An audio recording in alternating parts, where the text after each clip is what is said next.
Welcome back to The Science of Turning Back Time. I'm very excited today to have a guest on the show, which I think I should have had on ages ago. I don't know why I didn't. But Hannah Sutter, you are the founder of Natural Ketosis, but you're also a co-founder and advisory group member of European Keto Foundation.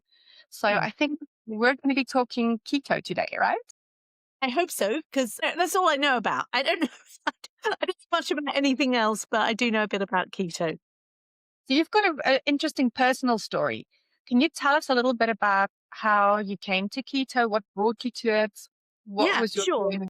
Not a problem. So for many years, I was just a lawyer, a partner in a big law firm doing commercial work, actually, nothing to do with health or well-being, doing contracts for large companies. And then I sort of came across an article in the BMJ. I'm married to a doctor. And we get the BMJ every Saturday religiously. And I would sit down and read it. And in 2000, I came across an article, which was a study that had been published by the Atkins Foundation, looking at 3 groups of diabetics. One group of diabetics had been put on a healthy eating diet, the sort that our government promotes, which is lots of carbohydrate, lots of low fat, lots of, not very much, but a little bit of lean protein. And then they had another group who were doing the same amount of calories, but ketogenic. And then they had another group who were doing eating ketogenic, but with no calorie control. So it was like 3 very different groups. And what they were trying to see is, what is the different outcome for type 2 diabetics? And of course, as you and I now would know, is that guess what? The group that did best and actually reversed their diabetes was the group that were in the ketogenic diets, both, one with unlimited calories and one with limited calories. And the group that did the worst was the one eating the healthy diet. And I remember reading this and thinking, well, why would that be? And I wasn't diabetic. I'm still not diabetic, but I was curious. I was thinking, so I asked my husband and he just went, no idea, not in the slightest bit interested, I have to tell you. But I did happen to know a cardiologist in Edinburgh who always seemed quite curious about things. And I had a word with him. And he explained to me in very much basic language about insulin. And he explained to me what happens when the body eats a lot of carbohydrate. You have a need for insulin. And of course, that's part of the problem for type 2 diabetics. So anyway, that's what made me curious. I then thought, okay, what would happen if I ate a ketogenic diet? So I did. And I felt great. I actually felt better eating keto than the healthy diet. And I didn't need to lose weight. I didn't have type 2 diabetes. I was kind of just curious. And that got me going, really. And about a year later, Atkins came to the UK big time. I don't know if anybody remembers that, but there were Atkins bars everywhere. Boots, you name it, they had Atkins. And I remember once being hungry on the go, picked up an Atkins bar, took one mouthful and thought, oh my God, that is disgusting. Looked at the ingredients, and I was still a lawyer then, and obviously didn't even recognize most of the ingredients. They just weren't real food. And so I then thought, hang on a minute, surely keto snacks could be better than this. And that's actually what transitioned me from being a lawyer to starting a food company. That's a really interesting story. But what we know now is that, insulin resistance is not just about diabetes. It's been linked to so many metabolic issues, the heart, the brain. And there's some really interesting studies that have just come out. We just touched on one before we started the call, which I haven't seen yet, which is the Oxford study. Yeah. So the Oxford trial is really interesting because I know at the moment on the world of LinkedIn and other places, there's a bit of criticism of the study by the keto world. But in fact, it's a major breakthrough because this is the first randomized controlled trial in the UK, which has been funded by effectively a non-interested party. So it's not being funded by a food company or a drug company or anybody else. And it's actually really trying to be quite rigorous. And they have been criticized, some of the way they did the research. But basically what it does show, in a nutshell, is that if you follow a well-managed ketogenic diet, you can relieve the signs of depression.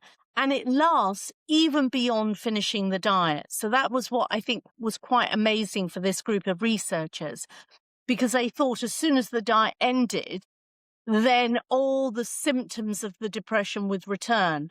But in fact, there was a long lag. And in 6 weeks post-diet completion, they were still seeing the benefits that the ketogenic diet brought. So actually, it is a breakthrough. It isn't as super positive as some keto lovers would have hoped.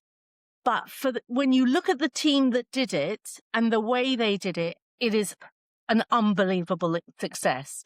Because what I should tell you, Charmaine, and your audience, is the big name that's behind the study, Professor Susan Jebb, was for 20 years very antagonistic towards ketogenic diets for weight loss.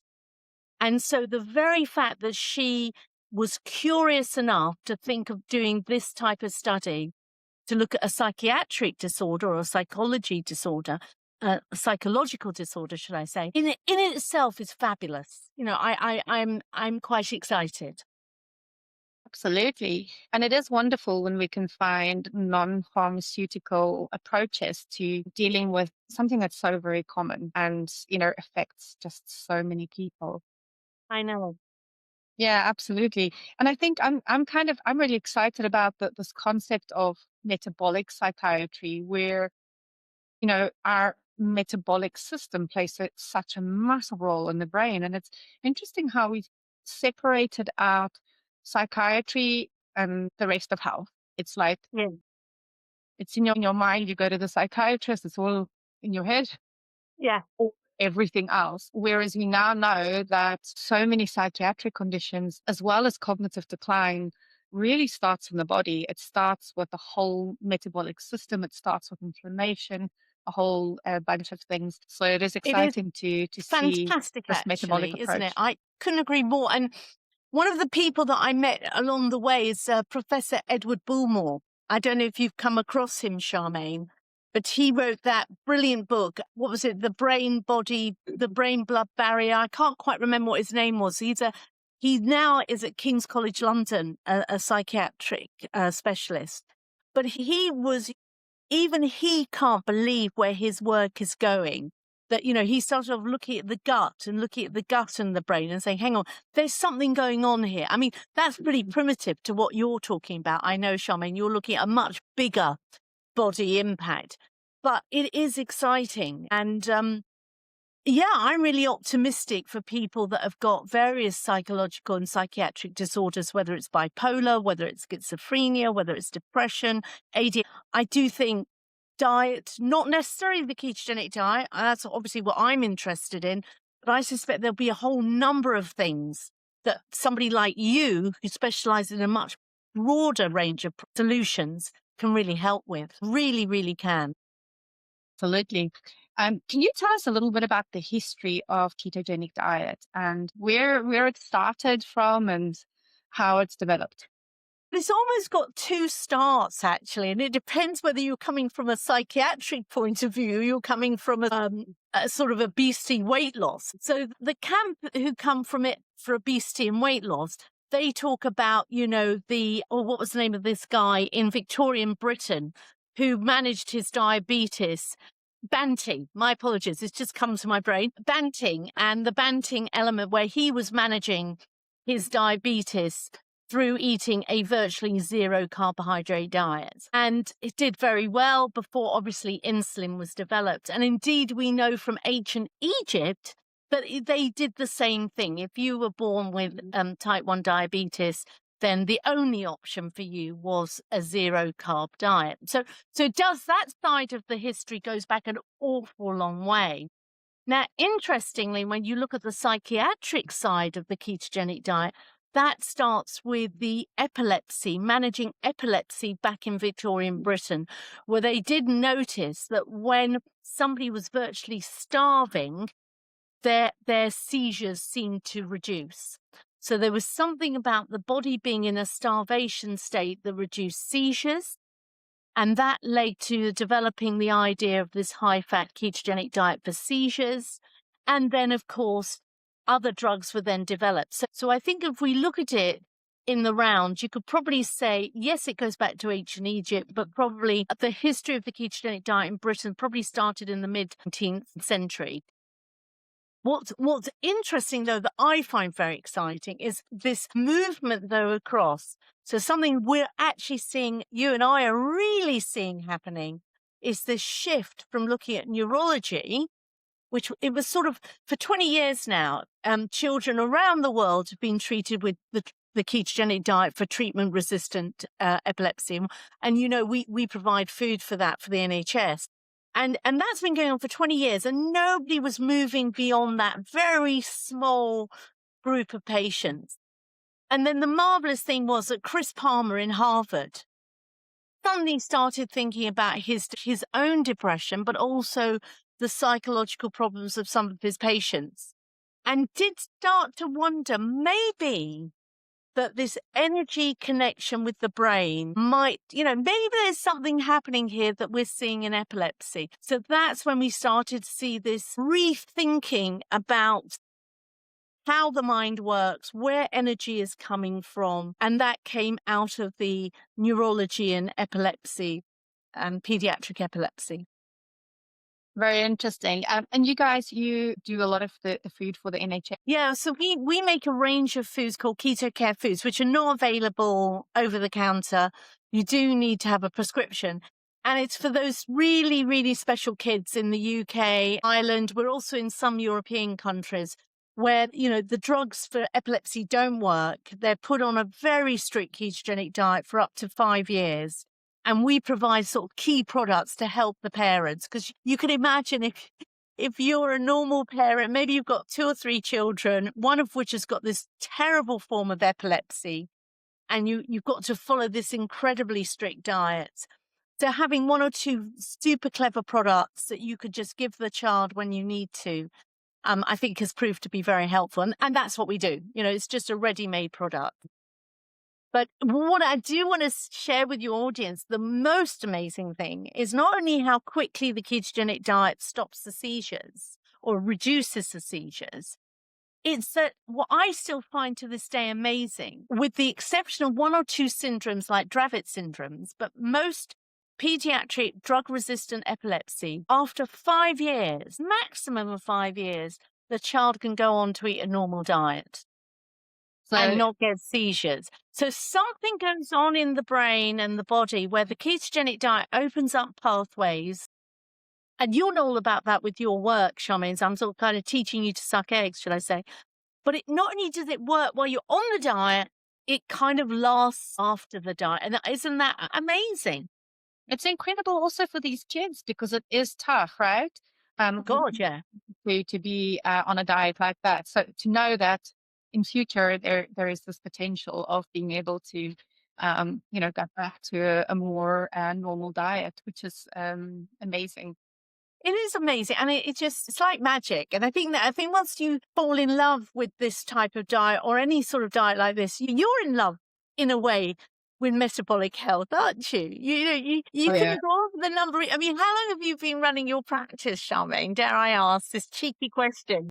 No, nearly 21 years. Interestingly enough, as well, I really suffered from depression and, you know, quite severely in my 20s. And it was very much through a metabolic approach that I managed to get through that. So, you know, I've seen it work on myself, and I do see it work on my patients as well. Obviously, my clinic Cognition, because I run my private practice, and we also have Cognition, which is primarily a brain focused program. We very much follow the thinking of Dr. Dale Bredesen, an American neurologist who has had some success with reversing cognitive decline.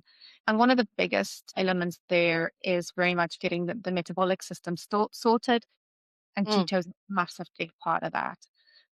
What do you know about kind of cognitive decline and the keto?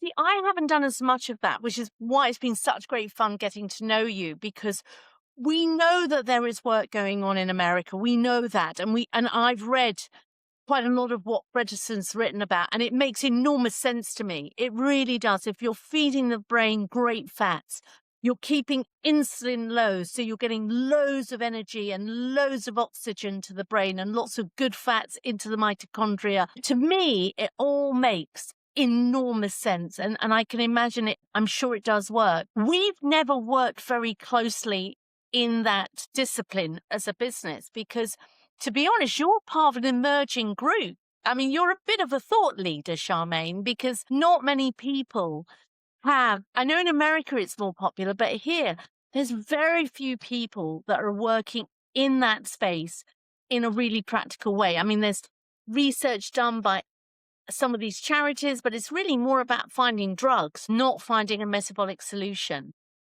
But I know what I've seen in epilepsy. I now have been involved in a depression trial. We're being involved in other big human trials for other conditions.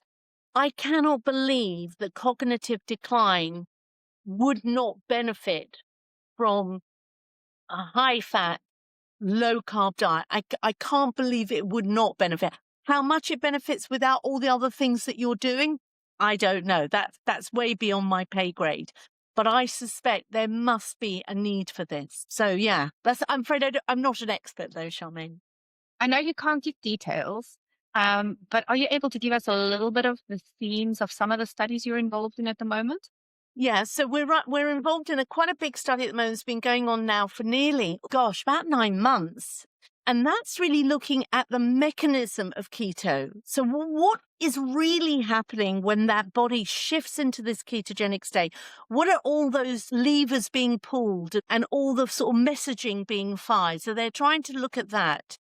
Although that group it is an obese group, it is obesity, but it's still looking at what's happening in the brain as much as what's happening in the body, because, and we'll come on to this whole GLP drug issue, which we could talk about in a minute. We're hopefully about to start later on this year with a bipolar study, which is very, very exciting, looking at the management of bipolar with drugs and the ketogenic diet. So this will be people that are on drugs, maybe they're not managing the drugs very well, or where they would like to come off the drugs. So I'm not running it, we're just providing food.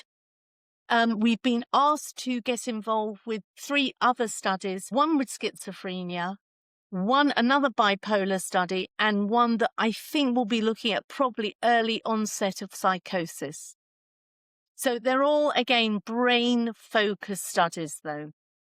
That's amazing. I think the brain just loves those fats and it doesn't really like sugar at all, even though it's so addictive. I think sugar is probably one of the most addictive things out there, isn't it? It is. And, the tragedy is, and I'm sure you get as equally frustrated as I do, is people's thinking about sugar. So because of the information that's released by the government and the NHS, people think of sugar as just this sort of the white powdery stuff or a super sweet drink. But what they're not released, I mean, we've had people who've gone onto our diet and they'll say, it doesn't appear to be working. We'll say, okay, what are you eating? They go, oh, well, we just had a little bit of honey. It was organic honey. And I'm saying, yeah, but that is sugar. You can't add that to our breakfast. It won't work.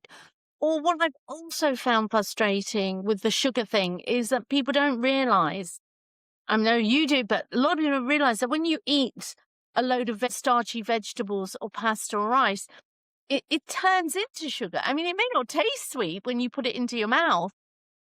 The body and so this sort of sugar message, which you're absolutely right, sugar is killing us, but the government's only telling people about the tip of the iceberg. They're just saying, try and avoid sugar. And you're thinking, yeah, but you're telling everybody to eat potatoes, rice, pasta, bread. And I think the guidelines are still that you can have about 30 grams of added sugar a day. I think that's still the official guide.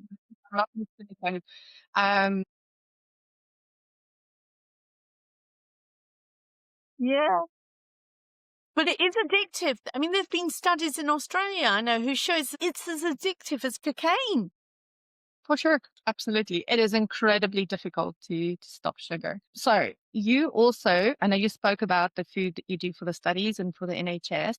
but you also have a company called Natural Ketosis. Yeah. And we make, yeah, that's a home delivered diet. So that's Mm. where somebody wants to get into ketosis. They may not be a great cook. They may be quite stressed, don't want to do the measurement, haven't got time. So we do a ready-made home delivered diet, everything from breakfast through to dinner and some treats, so that, you know, you can, we can guarantee if you eat what we send you, you go into ketosis.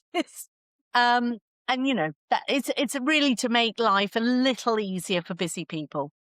It is absolutely. And also for our patient group, we work with people with cognitive decline. So Mm, take them, they have for breakfast their toast with marmalade, and then for lunch their potato. And for us to then say, okay, you need to move keto, it's so overwhelming. So, yeah. that kind of thing available can be incredibly helpful for people, even just for a short period of time while they're trying to figure it out. Well, you're actually right, because I think in a way, short period of time is all you need, because once you're in ketosis and you just seen the benefits, the brain almost switches on. You feel calmer. You feel like you can, you're better at problem solving. And I actually think that gives them the space, if they've got a cognitive challenge, to then get them trained up to cook for themselves or to buy other things to replace the ready solution. So I never think of what we do as forever. I always think of it as something to help people transition and get it going for themselves. And somehow you guys have managed to make really tasty food. Uh, Yeah. yeah, and it's really tasty. In fact, you sent me a box of your keto bars to try Oh, yeah. well, for my patients to try in here. Yeah. I am eating just about all of them. They were very good. Thank you. So yeah, they're incredibly tasty, and there is natural sweetness to it as well, but which I think is your prebiotics that you put in there.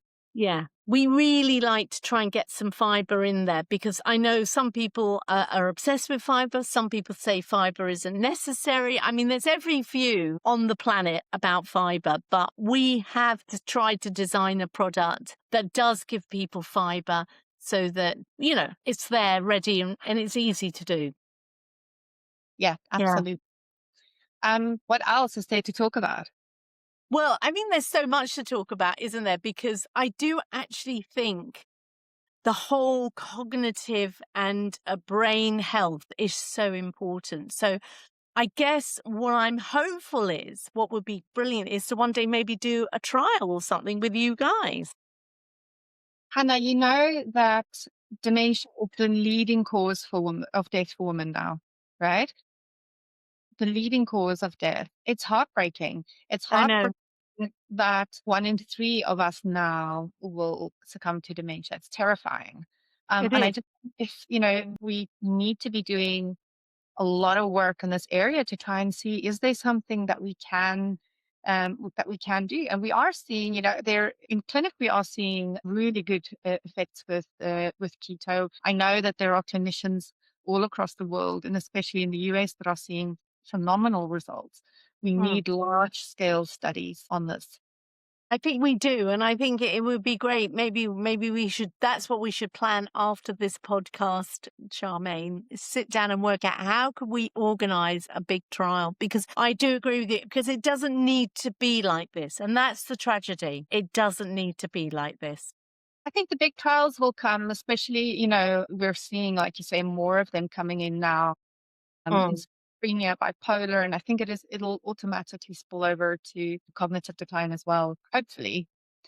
You are sitting in your warehouse. Can you tell us what's behind you? Well, behind me, in the boxes right behind me, is mostly boxes of food for the NHS, actually. So that you're actually looking at a whole load. I think on the bottom layer, I think it's Keto Care. And on the top layer, I think that's some of our snacks, actually, to be honest. I'm looking at it now. Yeah. So yeah, we work from Leith. We have a warehouse in Leith, and our food is made in factories all around the UK. So everything we make's in the UK, which is great. We design the meals, we design the recipes here. We then work with these wonderful companies all around the UK They make the food, it comes up to Leith, and then we send it out when people order it, depending on where they're from. So yeah, that's basically what we do here. Honestly, it's making such a difference to so many people out there. So that's pretty amazing. Well, thank you. It's just lovely to be involved in this sort of area where knowledge is growing. And, the exciting thing is after 20 years, Charmaine, I sat for 20 years expecting diabetes experts to embrace keto. I really did, because there was clinical trials. There was always evidence showing you could reverse type 2 diabetes with the ketogenic diet. And over 20 years, I have seen no shift in the UK whatsoever. So there is not a single diabetologist in Britain today turning to their patients saying you could try a ketogenic diet. And yet, within the space of 5 years from when Chris Palmer first wrote about, hang on a minute, maybe there's something in this, neurology, maybe there's something in this ketogenic diet that could help the brain beyond seizures. And within 5 years, what's happened? We've got wonderful people doing research, governments investing into research, and we've got people really thinking about it, thinking, well, maybe. So in a way, we're living in exciting times, even if it doesn't feel like that. And you must so having been doing what you're doing for so long, you must be pulling your hair out. But I do believe that something is out there, something is shifting.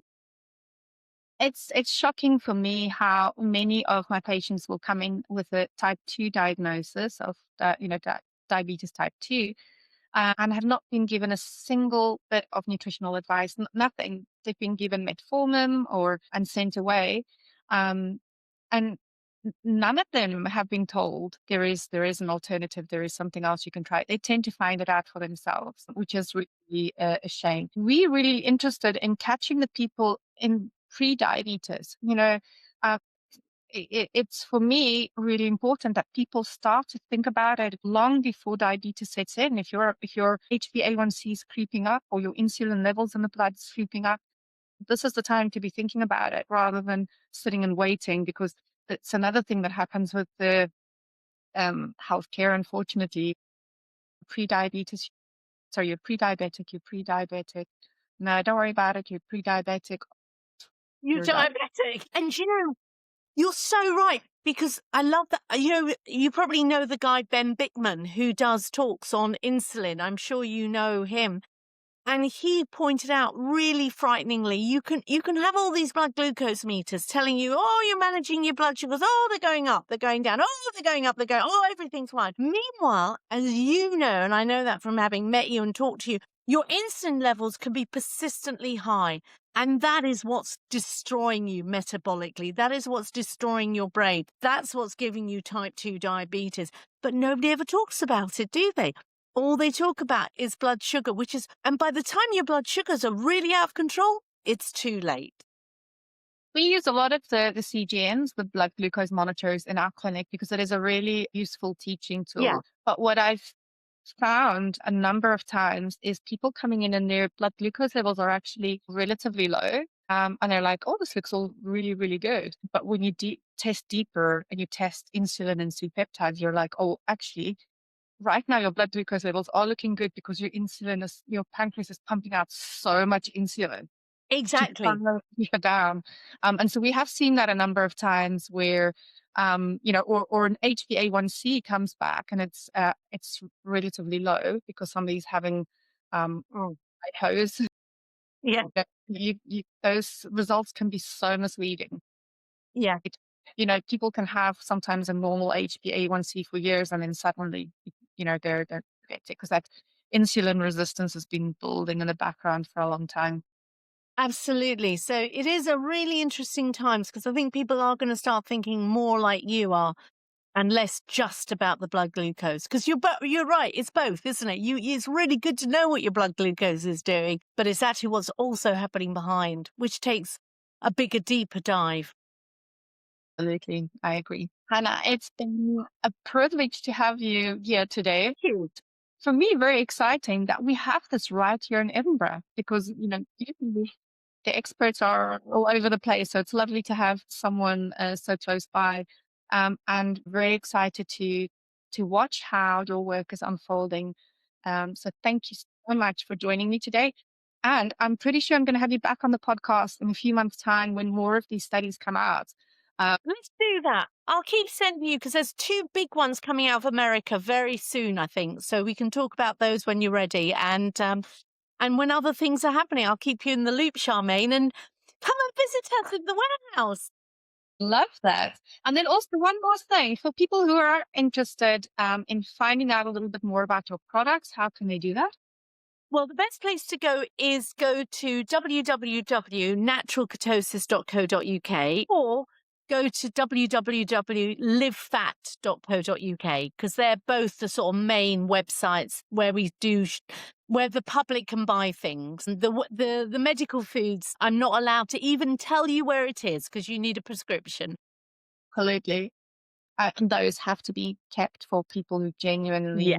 Genuine. Yeah, we can't sell them. They have to be on prescription only. But you never know. One day, people with maybe certain cognitive problems will be allowed to have them prescribed. Honestly, I believe if we did that, it would be a massive game changer. I think, yeah. Imagine you even think about care homes or anything like that, having food delivered there. I'm not even going to start talking about what's served as food in care homes, right? Oh, But can you frightening. imagine uh, these people on a diet like that just for a few weeks? I'm pretty sure the Yeah. results would be phenomenal. Well, just before you disappear, because what was interesting, we had been approached by a bunch of parents who had children in a psychiatric unit. They weren't children; they were adults, but youngish adults who were being in the psychiatric unit for bipolar, out of control bipolar. I suppose that may be actually a form of schizophrenia. Anyway, what was interesting, all these parents came to us and came to me and saying, could you supply food to this hospital? And I said, of course we can. We supply food to hospitals. We supply food in all different ways. But the hospital wouldn't accept it. Yeah. They just said, oh, no. These patients need carbohydrate as their base food. And you're thinking, well, but that will change, Charmaine. It will all change. It will. Absolutely. Hannah, thank you so much for joining me today. Thank And you. hopefully we'll have you on here again. So for our listeners, if you found anything that's interesting here today, please go ahead and share it with friends and family, anyone who you think could benefit from this message. Thank you very much, Charmaine. Lovely to see you.